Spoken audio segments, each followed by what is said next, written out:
네, 오늘 정말 귀한 손님 모셨습니다. 바로 박선원 의원님이십니다. 어서 오십시오. 네, 안녕하세요. 네, 안녕하세요. 의원님. 오랜만에 뵙습니다. 네, 의원님 이발하셨네요. 예, 너무 짧게 잘라가지고.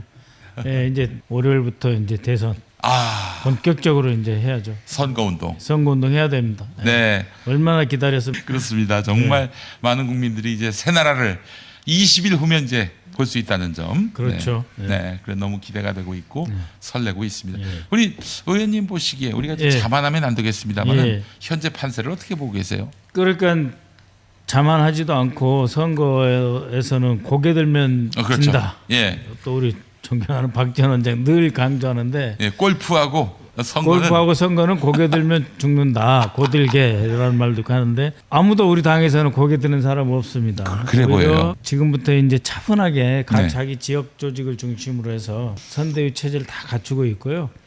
이제 시작하자 하면은 그야말로 이제 12시 0시부터 12월 아니 5월 12일 0시부터 네. 뭐 저 같은 경우는 삼산동에 있는 농산물 도매시장부터 이렇게 뛸 아, 인천 생각이고요. 부평에. 예, 인천 부평에 예. 모두가 그런 심정입니다. 그리고 그 자신이 득표한 것보다 최소한 10% 이상 득표를 해야 된다 오. 하는 목표를 다 가지고 있고 그렇게 예. 하려고 노력하고 있어요. 네. 다만 이제 66%를 얻은 분들이 계시더라고요. 제주도의 김한규 의원님이나 아니면은 또 이 수원에 예. 백혜련 의원님은 66%를 얻었어요. 그래요. 그러니까 10%를 더하면 6.6% 더 얻어야 되잖아요. 그러니까 예. 72%를 얻어야 돼요. 그래서 예. 나는 못한다 그러지만 예. 정말 그 얼마나 기다리는 기회입니까? 네. 반드시 본인이 득표한 혹은 그 지역에서 그동안 나왔던 최다 득표의 10%를 더하겠다는 각오로 네. 차분하고 아주 그 치열하게 예. 차분하면서 동시에 치열하게 네. 열정적으로 준비하고 있습니다. 또 지역 주민들이 좋아하고 그렇죠. 당원 동지들이 열심히 할 생각을 갖고 있습니다. 네. 그래서 이번에는 이긴다. 이겼는데 네. 어떤- 의원님은 몇 %예요? 목표가? 아니 저는 조금 쉽습니다. 네. 제가 그 홍영표 예. 전 의원이 나왔기 때문에 3파전을 했거든요. 고생하셨네. 네, 그래서 옆에 노종면 후보님은 55.6%를 얻었고 네. 저는 51.6%를 얻었어요. 51.6. 아, 네, 그러니까 516. 여기 10% 더하면은 예. 좀 쉽죠 저는. 그래서 어쨌든 60%에 예. 육박할 수 있는 정도를 해야 됩니다. 알겠습니다. 그래서 반드시 안정적이고 탄탄한 집권 토대를 마련해야 되겠다 그런 네. 생각을 하고 있습니다. 그 의원님 지금 국회의원 당선되시고 예. 1년하고도 1개월이 더 지났습니다. 예, 다른 초선 의원님들 말씀 들어보면은 한 10년 세월 지난 것 같다라고 말씀하시는데 의원님 어떠세요? 예, 10년까지는 좀 모르겠고 적어도 한 3, 4년 이상 한 것만큼 그 많이 한 것 같다. 의원총회 숫자부터 시작해서 예. 법안 제출 또 그간에 발생한 네. 일, 예. 뭐 쿠데타 제압을 비롯해서 그렇지. 또 이 한두 가지가 아니잖아요 지금. 네. 그래서 다들 그렇게 생각하고 있고 예. 야, 국회의원이 이렇게 힘들 줄 몰랐다 이런 분들이 제일 많으신 것 같습니다. 아 근데 제가 박선원 의원님의 의정 활동을 보니까 예. 제가 그동안 민주당 당 활동하면서 정말 얼토당토하는 그런 흉계, 흑막에 갇혀 있는 어떠한 그 작전으로 인해서 저희가 정말 상상할 수도 없는 그런 음모로 가지고 저희가 공격받는 경우가 많았거든요. 그렇지. 근데 박선원 의원이 영입돼서 당 활동하면서 그 흑막을 하나하나 밝혀주시는 거예요. 그러니까 일도 더 잘 풀리고 네. 저들의 어떤 생각이나 작전 전략을 잘 아니까 네. 대응도 빨라지고 예. 굉장히 효율적으로 대응했다. 예. 아니 이거는 좀 비결이 있을 것 같습니다. 아니요. 우리 민주주의가 우리 박선원 의원님에게 두 가지 빚을 졌어요. 우선 첫 번째 그 계엄을 이미 예고하셨었어요. 그렇죠? 빚진 건 아무도 아니고요. 예상하지 예. 못했을 때 또 하나 홍영표를 눌렀다는 거. 방금 이제 우리 김지호 비서실장님 말했다시피 대표님 네. 살해 기도 사건 같은 경우에 아이고. 이거는 배우가 있죠. 배우가 없이 김진성이라는 자가 저렇게 목숨 걸고 뛰어나오겠습니까? 그렇죠. 그리고 그 현장에 가보니까 부동산 하던 사람인데 예. 그 사람 우리 대표님 예. 목 높이만 놓고 계속 칼로 찔러서 훈련했던 그건 전문 그대로 킬러예요. 증거가 보이고 있고요. 예. 그다음 밖에는 나무 예. 다 대고 계속 찔렀던 그런 흔적이 있습니다. 근데 그게 대충 마구 찌른 게 아니고 네. 이렇게 보면은 이 칼날을 이렇게 세우기도 하고 눕히기도 하고 예. 해서 찔렀던 그런 흔적들이 있고 그런 거는 배우가 없이는 불가능하고요. 네. 그다음에 그 아까 국무조정실이라고 했는데 정확히 말하면 총리실 대테러 센터예요. 그 국가정보원 경남 부산지부에서 그 국정원 대테러국으로 보고가 됐고 네. 당시에 이제 그 직무대행, 직무대리 그러니까 홍장원 씨였는데 거쳤는지 안 거쳤는지 모르겠지만 당연히 거쳤다고 보고 네. 총리실 대테러 센터로 보고가 됐고 총리실 대테러 센터는 곧 대통령실하고 하나가 돼서 움직였을 것이고 네. 거기서 말했던 그 아까 그 뭐 경상이다 뭐 자상 가짜 뉴스. 열상이라든지 뭐 1.5cm 이하라든지 뭐 아니 정맥이 9mm가 잘렸어요. 9mm. 예. 돌아가실 뻔한 거예요. 진짜. 네, 그거를 총리실 대테러 센터에서 봤는데 총리실에 그때 총리가 누구죠? 한덕수죠. 한덕수도 보고 받았겠죠. 네. 네, 그러한 그 사건이 있었어요. 그래서 네. 칼로 죽이려 하고 펜으로 죽이려 했죠. 언론으로. 네. 못 이기니까 칼로 예. 죽이려 하고. 그다음에 이제 검찰과 법원에서 가둬 죽이려 하고 재판으로 죽이려 하고. 네. 안 되니까 12.3 쿠데타로 총으로 죽이려 하고. 그렇죠. 이번에 마지막 네. 대법원까지 동원해서 죽이려 했잖아요. 이게 다 한 맥락 속에 있다라고 한 보시는 맥락 거네요. 속에 있죠. 그러니까 우리 사회에 정말 그 윤석열과 군과 검찰 그다음 그 배후에 이제 대법원까지 동원을 한 거 아닙니까? 네네네. 이 대법원 그 배후에는 예. 우리 대한민국의 가장 강력한 그 법조계 선골이라는 게 있어요. 네. 법조계 선골은 이야기를 할 수밖에 없는데 경북고 서울법대 라인입니다. 경북고 서울법대 라인. 서울법대 라인. 라인. 네. 그리고 이제 경북고. 경북 아니 경북고 경복이 아니고 아, 예. 대구에 있는 경북고 서울법대 라인이고 예. 이분들은 금호 법학회라고 하는 걸 가지고 예. 회장 총무하면서 이렇게 쭉 운영되는 조직인데 예. 현재 그 조희대가 경북고 서울법대 출신입니다. 네. 아. 그리고 이 사람은 다 이 윤석열이 이미 대법관 한 사람을 또 대법원장 시킨 거거든요. 글쎄 말입니다. 예. 그래서 얼마나 윤석열하고 가깝겠습니까? 네. 여기에 다리 놔준 사람도 경북고 서울법대 출신 변호사. 이러한 그 대한민국의 이런 그 엄청난 세력들이 과거에는 주춤주춤했는데 윤석열이 검찰과 군을 다 잡고 있고 네. 그다음 법조계까지 싹 잡고 있으니까 두려울 게 없는 거예요. 두려울 게 없어요. 예. 여자들이. 그래서 하면 된다. 우리는 못할 게 없다. 여자를 남자로 바꾸는 거 빼놓고 남자를 여자로 바꾸는 거 빼놓고는 다 한다. 네. 라는 신념으로 뭉친 그런 집단이다. 네. 자, 그러면은 그들이 이제 네. 사법살인을 이제 하려다가 못했는데 그 서울 고법에서 네. 5월 6일에 네. 선거 지난 다음에 네. 공판을 열겠다고 했는데 네. 이쯤 되면은 사법 쿠데타 이거 어떻게 이제는 더 걱정 안 해도 될 일이 된 건지 여쭙고 싶습니다. 그러니까 이제 그 형사 합의 7부에 예. 이제 3명의 그 부장 판사가 있는데 네. 이재권이 이제 그 중에서 이제 그 합의부의 중심에 있긴 하지만 예. 이 사건 주심 판사는 네. 그 송모 재판관이었습니다. 예. 그래서 이 재판관이 나는 못하겠다 이렇게 된 거예요. 아, 그러니까 이제 그렇습니까? 조희대 대법원장이 제가 쭉 알아보니까 예. 그 서울 고등법원장을 통해서 이재권한테 지시를 한 게 아니고 네. 배당은 이 재합의 7부로 가게 해놓고 예. 분명히 이 재판부에다가 사적으로 지시를 했을 거다라고 예. 하는 이제 말이 있는데 예. 그럼에도 불구하고 이 사건을 실제로 이제 3명의 합의부 부장판사가 있고 그 중에서 이제 예. 이재권 부장판사가 이제 예. 중앙에 네. 있긴 있지만 네. 이 사건 네.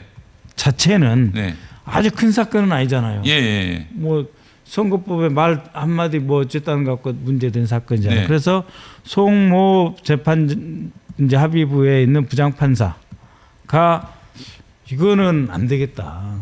이거는 안 되겠다. 네. 그런데 이 안 되겠다는 분위기 속에서는 대법원의 분위기까지 연결이 되는 거예요. 대법원에서 대법원은 대법관들이 네. 이거 로그인 제대로 한 사람 몇 명 없어요. 아니, 로그인 의원님이 파악하신 바에 따르면 보긴 봤습니까 그 사람? 안 했죠. 아니 그러면 전자문서로 만들어 놓긴 했습니까? 안 했죠. 그것도 안 했어요. 그렇죠. 그러니까 이제 그럼 거짓말한 거네 이거 천대엽이? 그러니까 이제 조희대라는 사람은 예. 그 성골이라 그랬잖아요. 경북고 서울법대 예. 라인에서 지금 현역 중에 제일 변호사 말고 그냥 예. 어디 그 변호사 중에 대표 변호사에서 이름만 거르는 사람 말고 예. 현역으로 뛰는 경북고 서울법대 중에 최고 대장이다. 예. 가장 그 연세가 많고 힘이 센 사람이라고 보시면 돼요. 네. 이 사람이 내가 총대 맬 테니까 이렇게 한 거 아니에요. 네. 오경미 재판관 대법관한테 갈 거를 땡겨 와가지고 자기가 한 거거든요. 예. 그러니까 10년 차이면은 공직사에서는 아버지 자식 관계라고 그래요. 그렇지. 그래서 그 10년이 넘는 사이들이에요. 예. 12기고 뭐 다른 그 재판관들이 예. 대법관들이 뭐 22기 빠른 사람 뭐 이런 정도니까 그래서 내가 알아서 하겠다고 하니까 이름만 빌려준 사람들이라는 게 적어도 5명 정도는 그리고 이름만 빌려주고 그렇게 해서 파기환송을 해도 네.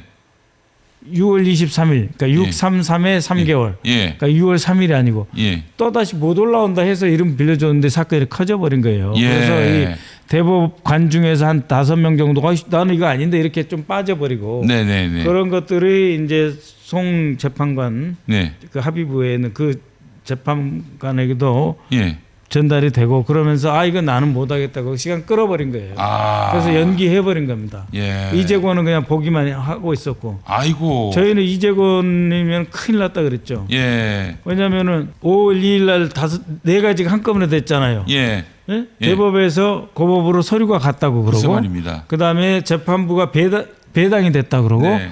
그다음에 5월 15일 기일이 지정이 됐고 네. 그다음에 집달관이 배정돼서 이 우리 후보님한테 출석하라고 법원에 출석하라고 5월 15일 원래는 날 우편으로 먼저 하고 우편으로 그러니까요. 안 받으면 그때 사람이 예. 동원돼야 하는 건데. 그 부동산이나 뭐 이렇게 민사재판 질 때 차갑 붙인 그 집달관을 보낸다는 거 아니에요. 그렇죠, 그렇죠. 그 4가지가 하루에 일어난 거예요. 아침 10시 반부터 오후 5시 반까지 약 7시간, 6시간 사이에 일어나는 거예요. 네네네. 그러니까 이것을 보면서 뭔가 이거는 조희대가 이재권한테 개인적인 지시를 했을 거다.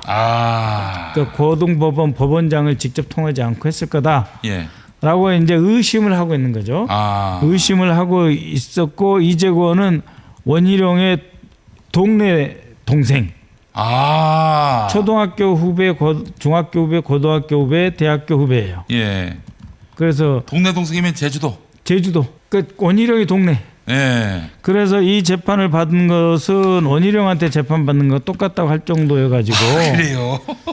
정말 찍어도 제대로 찍어서 내려보냈다. 왜냐하면 지금 원희룡이 저기 그 누구냐 한덕수 캠프에 가 있다는 거 아니에요. 예. 초반부터 예. 그 당대권은 나눠 먹기로 했다는 거 아니에요. 예. 그러다가 지금 제가 쌍권이 다시 올라탄 거야 지금. 근데 이런 그 흐름, 예. 그다음에 그 가운데 이제 실제로 키맨이 그 우리나라 로펌에 있는 서모 변호사. 그렇죠. 그분 얘기 그러니까 나왔어요. 의원님이 말씀하신 거죠. 예. 윤석열의 5인방. 네. 윤석열의 5인방이 있습니다. 남기춘 뭐 이렇게 네. 이철우 뭐 이렇게 서석호 네. 윤석열 또 하나는 이름 모르겠는데 그 중에서 현역으로 제일 활발하게 뛰는 변호사예요. 이 서모 변호사가. 네. 근데 어제 김현장에서 퇴사를 했다고 왜 하더라고요. 사퇴를 해? 갑자기 퇴사를 왜? 떳떳하면 안 했겠죠. 글쎄 말입니다. 예. 이들이 통째로 움직이니까 이 정말 큰일 났다. 정말 공포스러웠죠. 그런데 대법원에서 내려왔지만 대법관들이 보기에는 이러려고 우리가 동의해 준 거 아니다. 이름 얹혀 준 거 아니다. 네. 그런 분위기가 이제 내려갔을 거 아니에요. 고법에. 네. 그래서 이제 송모 재판관 부장판사 이분도 이 중심이 돼서 이거는 미뤄야 된다. 송모가 역할을 했구나. 그러니까 이게 쿠데타가 날마다 일어나고 있어요. 그러니까 그 대법원이 통째로 들고 일어서 가지고 네. 우리 이재명 대표님을 해하기 위해서 네. 쿠데타를 일으켰잖아요. 예. 그 쿠데타를 일으키니까 대법원의 직원들이 반발하고 판사들이 또 저항하는 쿠데타 일어나고 법원 노조가 나섰고 이 검찰 고등법원에서 내려오니까 고등법원 안에서도 네. 이렇게까지 하는 건 아니다. 그래서 이게 또 이제 네. 뒤집어지는 그런 결과가 저는 났죠. 근데 박선원 의원님 대단하신 게 네. 사실은 이 배우의 김앤장이라는 법무법인이 관여하지 않았을까 일반적인 의심이 사람들이 많았어요. 네. 많았는데 박선원 의원이 특정인을 딱 집어서 얘기를 하니까 예. 그 후에 갑자기 또 재판 길이 변경이 돼요. 또 그리고 그 서모 변호사가 갑자기 잘 다니고 있던 김앤장을 사퇴해요. 그랬더니 맞았네. 했어. 네. 이게 확신이 들면서 사람들이 엄청나게 지금 더 분노하고 있다. 야, 그렇다면 이게 만약 사실이라면은 거의 네. 의심하고 사실 그 중간 단계인 것 같은데 네. 조희대는 당연히 그 사퇴를 해야 되는 거 아니겠습니까? 지금 이제 이 서모 변호사가 왜 퇴사를 당했느냐 네.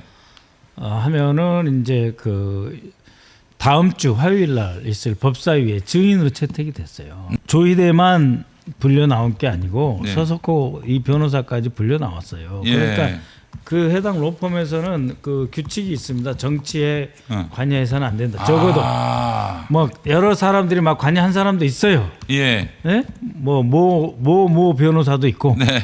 다 압니다. 예. 근데 이제 이쪽에서도 수습을 해야 되는 거예요. 이제. 네. 정권이 이렇게 빨리 끝나니까 예. 타깃이 될 수 있잖아요. 예. 그러니까 너 하나 사라져 달라. 음. 왜냐하면은 이 사람이 증인으로 우리가 구인장을 보내잖아요. 법사위에서 예. 다음 주 화요일 날 예. 청문회. 그럼 안 나오고 100일 수 있어요? 안 나오면은 오전에 구인장 보내고 안 나오면 오후에 또 보내고 두 번을 계속 보내요. 정청래 법사위원장이 예. 세 번을 보낼 거예요. 10시, 2시, 4시. 조희대한테. 아니 조희대는 당연히 나와야 되고. 근데 조희대 안 나오면 어떡하죠? 그러니까 안 나오면 사퇴를 해야죠. 그렇지. 그러니까 이제 대법원장이니까 안 법을 지켜야 될. 나오려고 예. 사퇴를 했다 이거예요. 예. 서모 변호사가 퇴사 당한 것도 네. 그 로펌 이름이 거론되는 게 로펌 입장에서는 안 좋잖아요. 그렇지. 예. 그래서 이제 퇴사를 된 거고 그런 맥락에서 보건대는 이 조희대도 뭐 오늘 그다음에 월요일까지는 사퇴를 해야 되지 않을까. 사퇴할 수도 있다고 보십니까? 아니 대법원장이 국회 청문회에 나간다는 게 예. 또 안 나가자니 이거는 아니 안 나갈 수도 없고 예. 구인장 보낼 거예요. 그러면은 이 국회 법사위 구인장 보낸 최초의 대법원장이 되고 그 자체로도 불명예네요. 그리고 나오면 예. 이거는 깨지게 돼 있습니다. 그럼요. 안 깨질 수가 없어요. 워낙 규칙과 예. 내규를 위반했을 뿐만 아니라 법 자체를 위반하셨어요. 그래서 대법원과 우리 입법부의 사법부 관계를 생각하더라도 네. 조희대 대법원장은 사퇴를 할 거다. 저는 그렇게 봅니다. 임시 법관회의가 열리기로 했다는 보도도 지금 나왔습니다. 아 그래 그건 제가 아직 못 보고 왔습니다. 예. 본인이 이렇게 과감하게 정치 개입을 하기로 결심을 했으면 그렇죠. 그 왕관의 무게를 본인이 견뎌야죠. 그럼요. 국회 당연합니다. 떳떳하게 출석해서 예. 본인이 지금 당장 민주당에서 탄핵하자는 게 아니잖아요. 탄핵 청문회를 통해서 충분히 소명을 듣고 그때 가서 한번 판단해 보자. 이것은 꼭 해야 된다. 저는 그렇게 생각해요. 그리고 본인도 만 국민 앞에서 왜 그렇게 얼토당토 안 한 판결을 무리하게 추진했는지 밝혀야죠. 본인에게도 소명의 기회가 필요하다고 생각합니다. 그리고 거기에 가담한 10명의 대법관들도 마찬가지입니다. 본인이 막 대법관도 얘기해야죠. 예. 그 사람들이 어떻게 보면 더 나빠요. 그렇지. 아니 그런 말도 안 되는 판결에 왜 동참을 합니까? 동참하지 않으면 되잖아. 양심에 대해서 떳떳하게 저는 소명해야 된다고 생각합니다. 네. 대법관도 일단 증인으로 넣어놓긴 한 것 같은데요. 네. 그 증인인지 참고인지는 정확하게는 제가 모르겠습니다. 증인으로 알고 있습니다. 뭐 부르기로 했습니까? 네. 근데 이제 제가 말씀드리는 거는 첫 번째 네. 이거는 우리가 원하는 상황이 아니다. 대법원장이 나서서 칼을 휘두르고 불법적으로 한 행위다. 그런 반헌법적 일을 안 행위다. 했으면 이런 청문회를 그러니까- 열지도 않지. 그러니까 명확하게 정리를 해야 돼. 입법부하고 사법부 관계를 훼손할 생각이 우리 당은 일체 없었고 네. 대법원장이 직접 위헌 위법 행위를 했다고 우리는 보고 있고 네. 실제로 천대엽 법원행정처장이 와가지고 답변을 못 하잖아요. 네. 그러면서 자기는 재판에 관여 안 했다 그러지 않습니까? 그러면 관여하고 진두지 하신 분이 나오셔야 되는 거예요. 그럼요, 당연하죠. 예. 나오셔야 되는 거고 예. 그리고 이러한 그 입법부 사법부를 원하지 않기 때문에 정청래 법사위원장도 분명히 이야기했어요. 사퇴하셔라. 예? 사퇴하는 것이 정도다. 그랬는데 사퇴를 안 하고 나오겠다. 그러면은 분명하게 그 아까 우리 김주 실장 이야기한 대로 와서 당당하게 이야기해야죠. 나는 이렇게 해서 했다. 로그인도 안 하고 나는 충분히 이 사건에 대해서 알 수 있는 위치에 있다. 네. 왜? 누구누구를 통해서 설명을 잘 들었다 하면 돼요. 윤석열 통해서 누구 통해서 예. 이 사건에서 유죄를 때릴 수 있다. 예. 라고 하는 설명을 들었으니까 뭐 그런 소리 뭐 볼 필요 있냐. 내가 법 위에 군림하는 구름 위에 서 있는 대법원장이다 라고 밝히시면 돼요. 예. 그 순간 이제 이 양반은 지옥으로 가는 거죠, 진짜. 그러니까 그 조희대 대법원장의 판결문을 본 뭐 법조인들도 많이 비판하지만 예. 일반인들도 예. 정말 판결문도 개떡같이 썼다. 너무 성의가 없었어요. 1심 걸 그냥 복붙했어요. 예, 그냥 거의. 개떡같이 써놨어요. 그래서 이 부분 관련해서는 어떻게 그렇게 개떡 같은 판결문이 나왔는지 좀 우리 민주당 의원님들이 철저히 따져주셨으면 좋겠습니다. 그 어떻게 보십니까? 지금 조이대, 뭐 로펌, 뭐 나아가서 윤석열 이들이 다 연결돼 있다라는 느낌을 그렇죠. 받는데요. 예, 다 연결돼 있죠, 당연히. 도대체 무슨 목적으로 이들이 아니 이런... 대법원장 그 관저하고 예.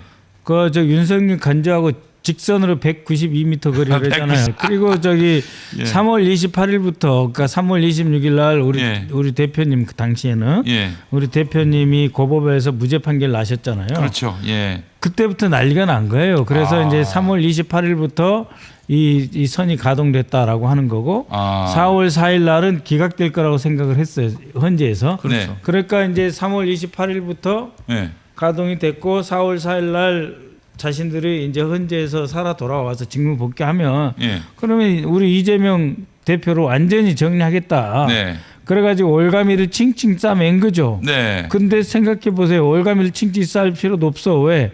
4월 4일 날 지들이 돌아올 거니까. 그렇지, 그렇지. 그래가지고 뭐 저기 1심 판결문 하고 공소장하고 대충 누가 아주 그 거칠게 누가 써놨겠죠. 예, 예, 예. 그러다가 4월 4일 날 판결을 들어보니까 헌재에서 판면이 돼버린 거예요. 글쎄. 그러니까 예상을 못했군요. 예, 그러니까 야 큰일 났다 이거. 예, 예. 그래서 진짜 더 죽여야 되겠다 이재명을. 예, 예. 그렇게 해가지고 4월 11일까지 그 관저에 있으면서 이러한 대책을 충분히 했을 거라고요. 그러면서 총대를 누가 매냐. 네. 그래서 만찬했잖아요. 예. 5인 만찬도 하고 무슨 만찬 여러 종류의 만찬을 했대잖아요. 조이대하고 윤석열이 만찬을 했다? 아니요. 5인 만찬이면? 아니 저자가 윤석열이 만찬을 했는데 예. 거기에 조지대가 가지 말란 법이 어디 있어요? 가지 말라는 법은 없다. 예. 192m밖에 안 떨어졌는데 자기가 살려면 어때요? 그러니까 이 사람 꿈은 간단해. 윤석열은 자 이재명 후보를 기호 1번 대선 후보가 되지 못하게 한다. 네. 기호 2번만 놓고 한다. 네. 그래 기호 2번만 놓고 대선하는데 김문수가 한덕수보다 낫다. 근데 그때만 해도 아무나 돼도 상관없다 이랬을 거예요. 네. 네? 그러고 그 다음에는 내가 공소 기각 각하 네. 돼서 돌아온다. 예. 그럼 내가 한덕수든 김문수든 뒤에 서가지고 내가 예. 상황 노릇을 한다. 예.